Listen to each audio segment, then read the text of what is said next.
Halo Sobat Sipan, saya Reva. Oppo Reno 5 yang saya pegang ini adalah Oppo Reno 5 varian warna Fantasy Silver dengan 8GB RAM dan 128GB internal storage. Impresi pertama dari saya adalah unik, meskipun secara desain bisa dibilang hampir gak ada bedanya dengan Reno 4 sebelumnya. Tapi material bodi belakang yang dipakai ini unik dan terasa asing karena motifnya yang kasar dan mirip-mirip amplas gitu. Sisi positifnya sih jadi berasa keset, gak licin dan jelas bebas dari bekas sidik jari. Cuma buat yang gak biasa emang terasa aneh aja soalnya berasa kasar. Tapi saya kurang suka sama bodi plastiknya, soalnya berasa terlalu tipis kalau kita ketuk seperti ini. Mirip-mirip sama bodi tipis punya Oppo Reno 4F, jadi ada kesan ringgihnya kalau kita genggam erat. Padahal secara looknya udah cakep banget. Secara handheld cukup nyaman, termasuk tipis dengan berat bodi yang standar-standar aja.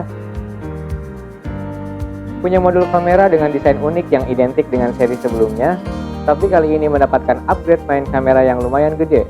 Karena Oppo Reno 5 kali ini dibekali 64MP AI quad kamera yang punya fitur-fitur baru unik, salah satunya AI Mix Portrait seperti ini.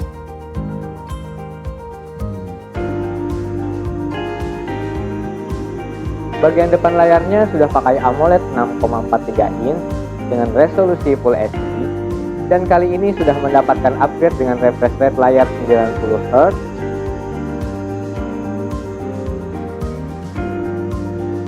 Kecerahan layarnya juga bisa sampai 600 nits, jadi tetap kontras sih kalau di bawah terik matahari. Dan udah pakai Corning Gorilla Glass juga. Ada perbedaan di tampilan kamera selfie-nya dibanding seri sebelumnya, karena di Reno 5 ini sekarang cuma punya satu punch hole aja, tapi mendapatkan upgrade yang lumayan gede menjadi 44MP. Hasilnya lumayan mengejutkan. Detail resolusinya jadi tajam banget untuk sebuah selfie kamera. Selain itu warnanya juga nampak cukup natural dan gak lebay. Kena backlight juga bisa handle dengan baik. Cakep sih. Bokeh di mode portretnya juga kelihatan rapi banget untuk ukuran selfie dengan satu kamera aja. Cuma sayangnya masih tetap susah nanganin backlight di mode portretnya. Kalau di mode autonya sih sama sekali nggak ada masalah. Dan ini kualitas selfie videonya. Detail resolusi bagus, gambar cukup stabil, tapi buat handle exposure cahaya tetap masih kurang mantep sih.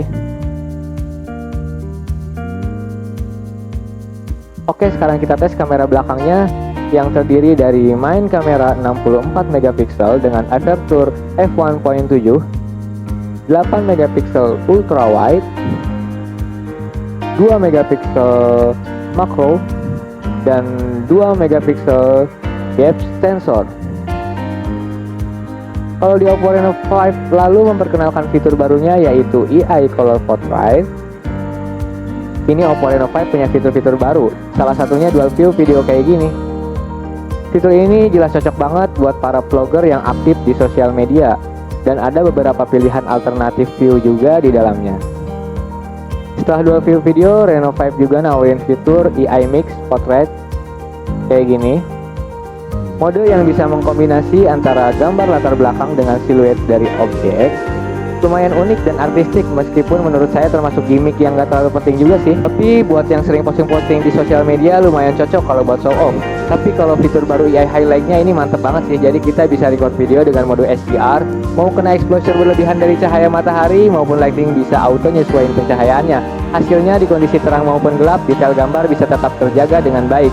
Begitu juga dengan fitur baru Ultra Night videonya, coba bandingin antara pakai mode ini dengan yang nggak pakai. Diferensiasinya gede banget, meskipun masih ada sedikit noise, tapi menurut saya fitur Ultra Night videonya ini work sih, bukan cuma sekedar gimmick. Dan inilah kualitas foto dari mode autonya. Kualitas main kamera 64MP-nya terlihat jelas sedetail resolusi yang dihasilin. Gambar detail dan jernih. Backlight juga nggak problem sama sekali. Di mode potretnya, bokehnya juga kelihatan rapi banget. Foto-foto potretnya jadi lebih dramatis dan enak dilihat. Cuma di mode potretnya seperti biasa masih kurang oke kalau kena backlight. Dan inilah dia kualitas mode wide maupun makronya.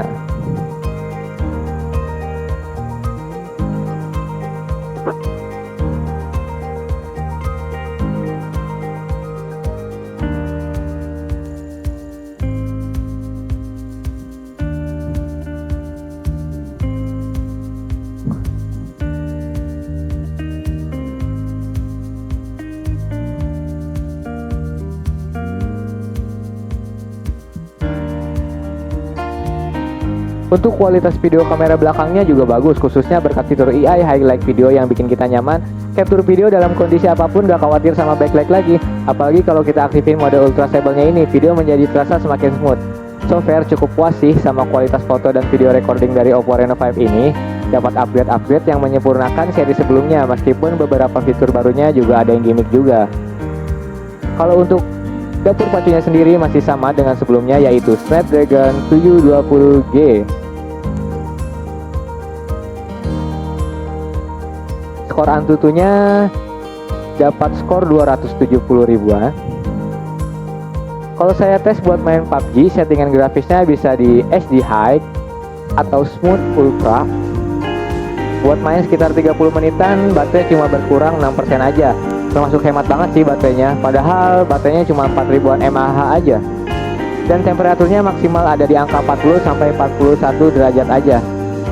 Jadi arsitektur chipset dengan fabrikasi 8 nanometernya jelas terbukti ngasih impact buat kestabilan performa dan penghematan dayanya. Kapasitas baterainya 4310 mAh, yang mantepnya udah fast charging 50 watt. Jadi nggak butuh waktu lama kalau cuma buat cas kapasitas baterai sebesar 4310 mAh. Fitur yang satu ini jelas lumayan impactnya kalau buat mobile gamer maupun daily driver.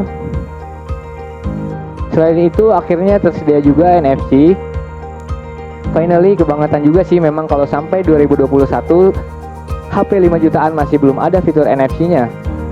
Oke, kesimpulannya, untuk smartphone dengan range harga 5 jutaan, Oppo Reno 5 ini punya selling point utama di keunggulan desainnya, fotografi dengan beragam fitur baru yang cukup fresh dan punya performa yang lumayan powerful dan stabil berkat arsitektur chipset 8 nanometernya. Oppo Reno 5 ini bisa dibilang adalah versi upgrade dari Oppo Reno 4 sebelumnya. Memang banyak hal yang di-upgrade mulai dari kamera, fitur-fitur AI fotografinya, begitu juga dengan fast charge dan NFC-nya. Tapi memang belum bisa dibilang inovatif apalagi evolusioner. Jadi saya rasa buat pengguna Oppo Reno 4 sih masih belum wajib untuk upgrade ke Reno 5 ini. Apalagi belakangan ini udah makin banyak smartphone mid-range yang nawarin fitur fotografi yang semakin bagus, khususnya smartphone dengan sensor Sony MX yang notabene punya kualitas fotografi terbaik di kelas mid-range. Tapi kalau emang kamu suka sama apa yang ditawarin Oppo Reno 5 ini, karena segi desain dan fitur-fitur kameranya yang unik, maka Oppo Reno 5 ini cukup recommended buat kamu jadikan pilihan. Oke, segitu dulu reviewnya. Buat kalian yang berdomisili di sekitar Jakarta, khususnya Jakarta Barat, bisa langsung mampir aja ke 88 City Cellular kalau berminat sama Oppo Reno 5 ini. Oke, saya Reva, see you in the next videos.